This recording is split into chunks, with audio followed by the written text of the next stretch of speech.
Hello and welcome to this week's Impact Show. We're your coaches, Andy and Piers, and we're excited. It's US Open week. Erin Hill, Piers, what's coming up today? Andy, we've got a fantastic show today. We're talking about some of the key parts of this golf course, what the players are going to be faced with. Also, you have a chance to win this bag, tailor-made limited edition US Open bag. Look at those beautiful colours there, US Open colours. Guys, the way you win this is you go to find the post on Instagram and Facebook. Good luck with that. Hope you enjoy this video. Let's take charge of your game. So thanks for joining us here on the beautiful 16th hole at the Asbury here in Shropshire, England. But we are actually at this point in the USA now. We're actually at Erin Hill's. Okay, we're there for the US Open. Exciting week ahead. One of our players, Aaron Rye, is actually qualified. We mentioned it last week. So if you are going to be around and go to the US Open, show your support for him. Come and say hello and maybe follow him for a few holes. It'll be great to meet you guys. And if you could show your support for Aaron, that'd be fantastic too. Right, we're going to bring to you today three things that the golf course is going to really present as a challenge to the players this week. And it's a tough golf course, Piers. 7,800 yards, so it's a monster of a course. There's rough, it's more of a links style, sloping, undulating fairway.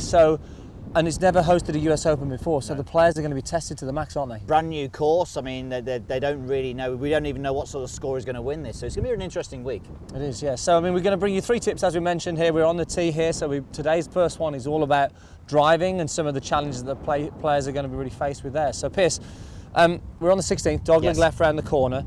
Talk about how this is going to be similar, because it's a similar sort of hole to what we're going to see at Erin Hill's. What options have we got, and what the player's going to have to make a decision to do?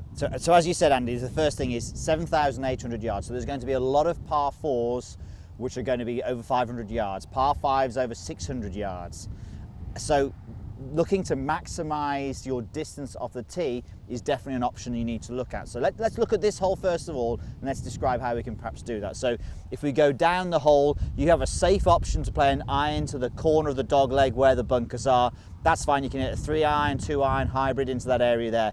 But as we go down the hole, we can see that we get this dog legging round to the left, and it's downhill and the slope is from right to left. So the good thing is here, if this hole was 500 yards plus par 4, we can look to maximise the distance off the tee and get actually 20 to 30 yards more, maybe even more than that, by using the slope. So if we look at this here now, if the slope is coming in like this and it's dog-legging around to the left, well, if I can get a little bit of a draw going around there, it kind of acts like a slingshot. And as I said, even with downwind today, we probably could get 40 to 50 yards further because of that slope. So if you know where the fast part of the fairway is, you can play with that and create a more powerful, longer tee shot. So if I was hitting a fade here, that could hit the fairway, and it's not a bad option, but it's not going to maximise my distance. Definitely. And the players are going to be wanting to pinch every bit of distance around this golf course to give them a chance of making birdie, because it is so long. Okay, Piers, so I want to see you play this shot. Again, it's going to look similar to this. We've got a lot of rough. We've got beautiful sort of sloping fairways here. If you can shape this ball around the corner here, I reckon you get it pretty close to the green today. I can actually. So yeah, there's no way I was hitting the iron, was there, after that sort of build up there. So driver, draw for me. A couple of things I like to do when I'm playing the draw, I tee a little bit higher. Just helps me get my path more out to the right for me. And also I aim my body alignment a little bit to the right as well. I like to feel the path is what's creating the shape for me when I'm playing it. So I'm going to sort of see if I can take it over the corner of that left-hand bunker and then draw it around that slope. It is downwind, but it's a little bit off the left as well. Okay, so I've got my image of what I need. Let's see what we can do.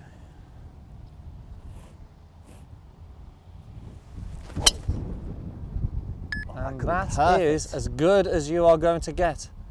Now that, I guarantee you, well, that's gone as far as it can on this hole using that slope there. Very nice. Good. 312 yards total. You'll be pretty happy with that. Okay, and now obviously TrackMan can't see the fact that that's run on another 60, 70 yards when it's gone down the hill, obviously. There we go. Right then, Andy, we're on the 17th at the Asbury, which is a par 5, 500 yards. This is kind of like a par 4 at Erin Hill, so we thought perfect place for you to demonstrate how to play a long iron, a little bit of breeze around as well, but having to think about how you enter this green, because there's a bit of trouble around it, and that's what the players are going to have to do. So what situation have we actually got here? Well, we've got 200 yards to the flag. We've got everything, as you can see, slopes from left to right here. The wind's sort of into off the left as well, so everything wants to push me to the right, and really I don't want to miss the green to the right. Now, as soon as I get that golf ball up in the air, the wind is going to take it, I'm going to lose distance and it's going to push it offline. So if I can hold it on line, almost fight against the wind, keeping it a little lower, I'm going to make sure I get the distance, and hopefully I'm going to push it a little bit more to the left side of the green where I can access that flag a little better really and not get affected too much by the wind. Okay, so we're going to play this sort of low draw shape to do this. So how are you going to yeah. go through that? How would you play that? Well look, two things we really need to do. We need to create a low dynamic loft when we hit the golf ball, but we also need to create a face to path which is closed. So we need the club face to be closed to the path at impact to get that ball curving to the left. So a couple of things I want to do with this. I'm going to move the ball position a little further back in the stance. Okay, this is going to help create a low dynamic loft, but I'm also going to really close the face quite a lot as well. So ball's back in the stance, but the face is extremely closed. Now it's closed to the stance, which is well right, but he's actually not far off from the target. So it's maybe just at the flag here. So body alignment's way right, club face is way close to that, but pointing at the flag. And you can see the ball position back there. Now when it comes to the golf swing, I want to really keep that loft off the face, Piers. I'm going to swing as usual on the line of my body, but as I swing through, I want to make sure my hands return ahead of the club. And in the follow through here, this is really key. I'm going to have a short follow through, but my right arm is going to feel like it stays a little bit more on top of the golf club here. That's going to make sure that I keep the loft off the club and hopefully keep that closed face through the ball as well. Okay. Do you know what? You described that absolutely perfectly. I'm going to play it perfectly now. So playing really, it perfectly might be a little bit trickier. So strange having that club face a little, well, way close to the path. But let's see if this ball comes out low and runs up, hopefully somewhere on that green. I'll be delighted to get it there today, Piers. Okay, so what I'm after is a low dynamic loft and a good face to path relationship. And that was a Very beauty. nice. You can see I finished there with that right arm over the left, club low as well, and that ball was curving nicely. Very, very good. Okay, let's just got a few numbers here. Yeah, so face to path, 3.5 degrees left of the path, created that sort of shape on the golf ball. Launch angle, 7.2, dynamic loft, 10 degrees, a lot lower than you would normally hit that 4-iron. So you can see Andy is again thinking about the golf course, thinking about the situation he's got, and then adapting his golf swing and the shot to that. And this is a real key thing for you when you're playing on your golf courses. You know, have you got all the shots that you need? So go and practice them. Right, should we go and see what we're going to do down there? Definitely.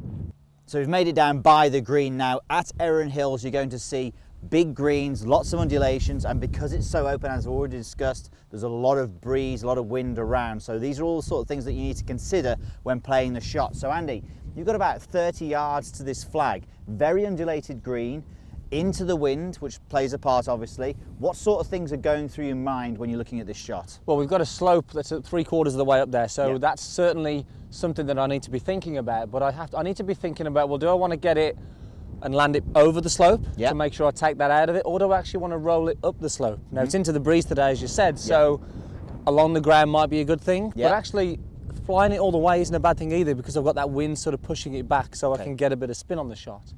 So look, Erin Hills is going to need some creative thinking around the golf course, but you need to make sure that when you're practicing short game shots, you're practicing different clubs and different situations, because everything's going to be different, Piers, you know, and one situation from the next can really change. Okay, so what have you got there? Is that a mid-iron, 6-iron? I've got a 6-iron here. We're going to play two different shots. So I'm going to play one where I actually use the green and get it rolling up there, avoiding the wind, hopefully get enough speed to get it up the hill, and then we're going to go with a more lofted one and show the difference. So literally, really, with this one is I'm getting it running on the green as fast as I can and really letting the green do the work. Now I've just got to make sure here I get enough of the shot to get it up there and over that ridge 3/4 of the way. So there's a big left to right on this one as well, so you're going to see it's going to go starting up the left. We have to use the slope more. You can see it now coming round to the right, just getting up onto the top there. That's not bad. You've left yourself around about 6 to 8 feet maybe, just short of the flag there.